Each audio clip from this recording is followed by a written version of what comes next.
all our invited guests here today for the Flourishing Families Parenting Summit, organized by Petals in association with ECDF and Vandya International School. And we are really happy to see so many interested parents who have come forward to attend this summit, because it is about creating awareness about parenting, how we can raise children in the right tone and make them happy and successful citizens or individuals in the future. So today I would be speaking about parent and school partnership. And when we talk about the role of school or the role of parent, both are very, very important in a child's life. When a child is born, our first hope is to educate the child in the best possible manner. And in today's a world with increasing needs, we have seen that we try our means and our best ends to give the best education to our child. But does enrolling our child in a good school actually allows us to leave the child completely to the school? Or what is our shared responsibility as a parent? So today I will be talking about this golden triangle. It's a triangle between the school, the parent, and the student being on the top of the triangle, because both the school and the parent is working for the development of the child and for the holistic betterment of the child, and that is our combined responsibility. Silence. So before we move on to the partnership, let us look at what happens to a child even before the child is born. There's a graph that is very indicative of the developments of the children during the early childhood years. Now, when we are talking about children, we generally talk about children from 0 to 8 years, because those are the most crucial years of a child's life, and they actually their entire brain architecture is formed during that period, and then it kind of evolves. So during those years when the child gets the best experiences from their parents in the environment where they live and from the school, they actually get better mindset, more positive, and they evolve into a child who can think critically, solve problems, make decisions, and so forth. So when we look at the early years of a child, we see even before birth, this is a period before birth, the child starts to learn. We have heard about the Mahabharata. We have seen how, Abhimanyu listened from his mother's womb. And that is how learning starts. And from the birth to about, these are the months, see how much of language development, sensory development, and all of that works. So during this period, it is very important that the child is given the best environment to thrive. And here comes the parent and the child partnership. But even before the child comes to school, from 0 to 2 years, because our children come to attend school around 2 years, or some of them even come around 3 years, the personality of a child is formed, because from the environment, we talk about nurture and nature. Nature is our genes, the genes that we carry from our parents, but nurture is the environment. What kind of environment are we giving the child to thrive, to develop? So when the child comes to our schools at 2 years, then we see that some of the personality is already formed. There are habits which are formed. They have certain opinions. Why? Because all of it depends on how the parents think, their mindset, their core beliefs, and what is the dialogue in the house. Next slide, please. So this is the golden triangle. We call it the equilateral triangle, where all three play a very, very important part. And when we say about all three, the teacher and the parent, the teacher and the student, and the parent and the student. But today, I will be essentially talking about the teacher and the parent and the school. That is the teacher and the parent and the student. what is happening and what is the dynamic that actually allows him to grow. So what do we see today? Children are our priority. Everybody who is sitting here today because you want the best for your child. And we, as a school, we have organized this because we want your child to grow into a very, very successful person and a happy person. So children are the priority. Change is the reality. Parenting has changed, and that is why we need a lot of parenting awareness. That because how we used to be raised in our childhood has changed. It's evolved. Now children are different. We never lived in the digital era. Now our children are living in the digital era. They are exposed to so many things. So how can we give them the best without taking away the screen? We need to give them. We cannot say from today you are off the screen, but how can we limit? How can we do the best for them? And what is the best way? Collaboration. The school and the parent need to collaborate. And here I have seen this big gap, especially in the early childhood sector, because our parents mostly think that my child is very little, my child is just going to a school, and maybe when he or she reaches 6 years, education will come into the foreplay. But it is not. Parents, you have to keep one thing in mind. Till 8 years, the brain architecture is formed, and that is why these are the most crucial years of your child's life. So what best can we do? Let me talk about the 3 C's of parent-teacher relationship. The 3 C's are the communication, consistency, and collaboration. Now, when we look at communication, regular communication between the school and the teachers is essential, because in early childhood years, children are very young. When we are grown up, we can go and tell our parents what we have done, how was the day like, what have been taught. But in the early childhood years, there are a lot of things about behavior, about what the child is learning, the assessments. All of that need to be discussed, and it should not be limited to only a parenting day, a parent-teacher meet day or something. So there should be a lot of interaction between the teacher and the child and the parent. And basically, there are means of communication, so the school can actually find out better means. It can be a WhatsApp group, it can be telephones, it can be, a parent coming and meeting the center head directly. So that way we can develop a bonding with the parent, because we need to work with the child. And the child is so young, they are not able to express. There might be some problems, some behavior problems, that all of that can be discussed with the parent and a solution can be taken out. So I believe that our parents need to be very, very serious, because when your child is grown up, they will be able to communicate and tell you. But now they are too young, so you need to keep a tab of what is happening. Consistency. Plant a specific curriculum. So many parents have expectations on the curriculum. Different curriculums, there are a lot of Waldorf, you talk about, Montessori, you talk about. So many curriculums are there. But age-specific curriculum is important. So expectations. Sometimes parents expect beyond the child's capability, beyond that age. So we need to stick to a curriculum which is very age-specific, and for that, we always develop. There are curriculum developers, there are a lot of researchers who are working on that, and parents need to believe in that curriculum. If you say that, the other school is doing well, this school is not teaching this much, it is not like that. The school is following an age-specific curriculum which you need to understand. Opportunities provided for the child at home. Now, Dr. Nina had already emphasized what are the opportunities we are giving them. Are we allowing them to play? Play is so important for a child. Are we allowing them to play? Are we just, keeping them glued to the mobile screens? Are we actually giving value time? Quality time. I would not say quantity time. You can be at the home all the time, but you may not be really attached to your child. But quality time is very important. And being involved and then support the child. Now the child has various needs. Some children come and they are like, performers from day one. They are like, everybody's heartthrob. This child is so cute, she's able to perform. But there are lots who are not.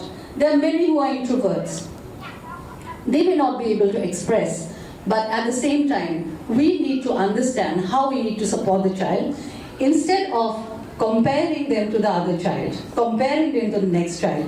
So we have to understand see, there are two things that play a part. One is the genes that we carry from our parents, from our, from the lineage that we come from, and the epigenetics, that is the environment that shape us. So if a person is is born in a very good place, but at the same time was thrown into a not so congenial environment, say in a railway platform, how would the child use? He will have his genes of intelligence, but the environment may, kind of shape him in the wrong manner. So epigenetics play a very important role, for which reason we need, again I'm talking about what kind of support you're giving to the child, and so you need to also avoid comparison, because one child may be really performing too well, but that mother may be behind the child's success. So we need to look and also keep our expectations, we need to understand how much to expect from the child and ask the right questions. Now in school, they do a lot of stuff, so when the child comes to home, you should not be like, we have seen parents not even looking at the bag, they don't even take out the homework, they don't even see what is happening, but we need that they should be asking, what did you do today, what was your involvement? That also helps the child to develop expression, talking, language, communication, and so many things. And then the child is happy that my mother is involved with what I have done today in school. And then coming to the collaboration, an effort to understand the teacher. The teacher is there to help you. The teacher should also be collaborative towards the parents. We are both supporting each other, because at the top of the triangle is the child. We are here only for the child. We have opened the school for the child, right? So we need to understand what are their goals, why are they doing a thematic curriculum, what is the curriculum about? Many times in the parenting meets or the teacher-parent meet, we never understand whether the parent actually wants to understand what we are doing with the child. They never ask. They are like, okay ma'am, fine ma'am. But you need to know what is happening. You need to, kind of understand the goals of the teacher. What is the goal of the teacher? Why is this done in the class? Why are they wearing a red dress to get the concept of color? So many parents may think, oh, it's a show. Nowadays everybody is doing it, so they are doing it. Maybe some schools are like that. But there are many outcomes that comes from these kind of activities that we do. Plan and solve problems. Every child will have different kind of problems. Maybe it is a behavior problem, it may be any other kind of problem. They may not be very extroverted, they may not be able to answer. So we can solve a problem. So we just need to talk and understand and not be in a denial. There are many times we see the parents say, no, my child knows everything. Or the teacher would like to say, oh no, she does everything in the class. I don't know why she's not doing it at home. But we need an open dialogue to understand the child in order to support the child. Because in this process, the child is our main goal.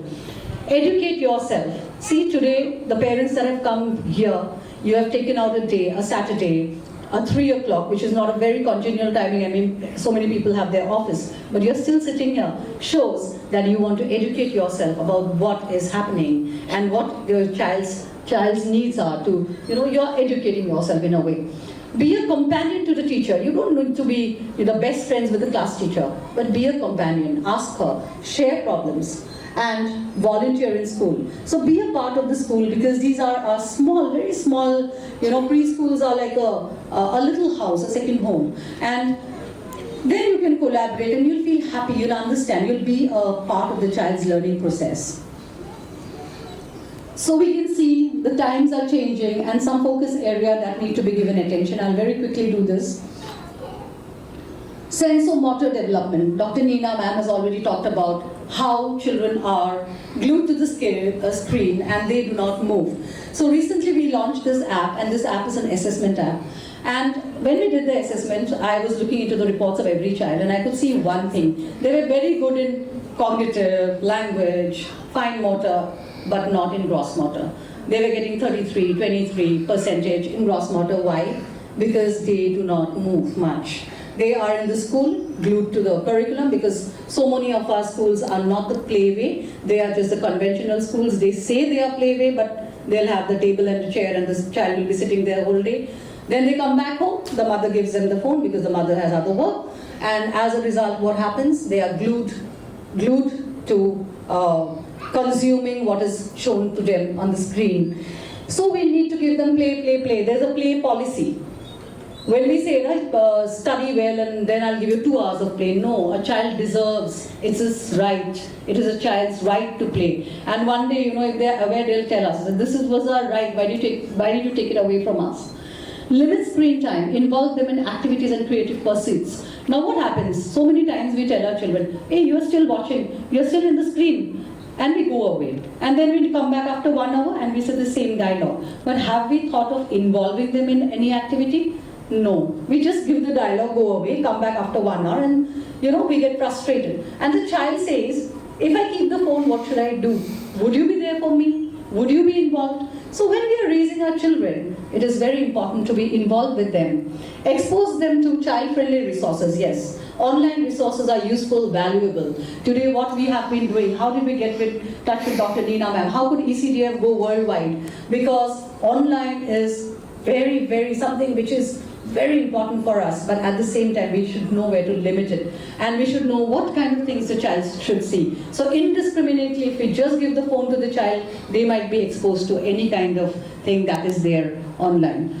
A role model. Dr. Neena already covered some of the points. Our words and actions. What do we say or what do we don't say but still depict? Because if a child comes to you, good morning ma'am, and I would say, or not say anything, the child knows that he is not good. It's not about my thing. It's maybe some problem I have at home. But at that moment, the child would only think, I am bad, I am not good, I am not as good as he is. So ma'am has not talked to me. Similarly, the mother or the father, the words that you use, you are useless, you are hopeless, why did you get an award, why did you get a prize, why did you win a, why were you not first in the class? This kind of words never motivate the child, it demotivates. And actions. Words are still less, but actions are bigger.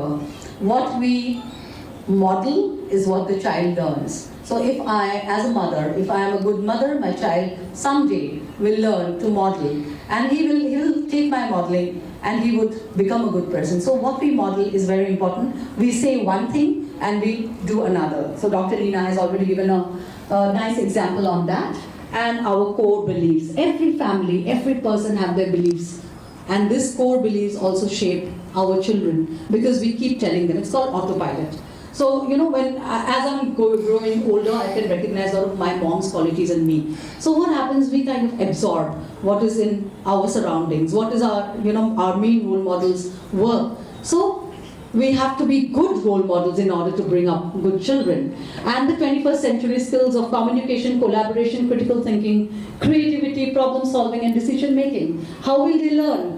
If every work the parent does, bacha, aap pani mein mat lo, khali padho. He will not even know how to fetch a glass of water. So that should not be the thing. We always used to work. We were in convents. Even ma'am, she was in St. Mary's. I was in Holy Child. We used to sweep the school, the classrooms after that. That was a part of it. We were very often there at that time. Those were the highest paying schools. And we were sweeping. Why? And today we know, when the housemaid is not there, we know how to thrive. We know the skills. So when we talk about, parents come to us, why are they not learning? Why are they not writing? Why are they not writing? Now what are we doing? We are saying, Alexa, play this music. Where are we writing? Tomorrow, in the next 20 years, we may not even write an exam. So it's about the skills, how our mindset is, how we can, take up changes, how flexible we are. Like Darwin said, it's not the most powerful or the most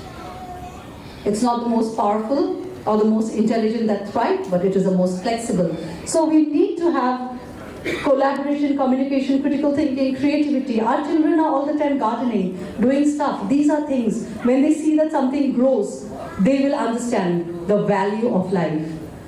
And mindfulness and focus. Label and understands one's emotion. Our socio-emotional development is very important. Social skills have been a part of our life, but we understood it more after the pandemic, when so many people could not actually deal with a situation like that. And now we talk about the frontal brain, which needs to be developed, the frontal lobe, the cortex, because we need to the child needs to label and understand one emotion in order to be self-regulated. So we need to teach them those things and our curriculums. And first and foremost, we need to learn empathy, gratitude, respect, tolerance, because we want to raise global citizens, global children. And here, when we talk about mindfulness and focus, if I'm unmindful, if I'm angry all the time, and I tell my child, please be very sober, will the child be sober? Never. So what we model again is very important. So parents, always take care of yourself.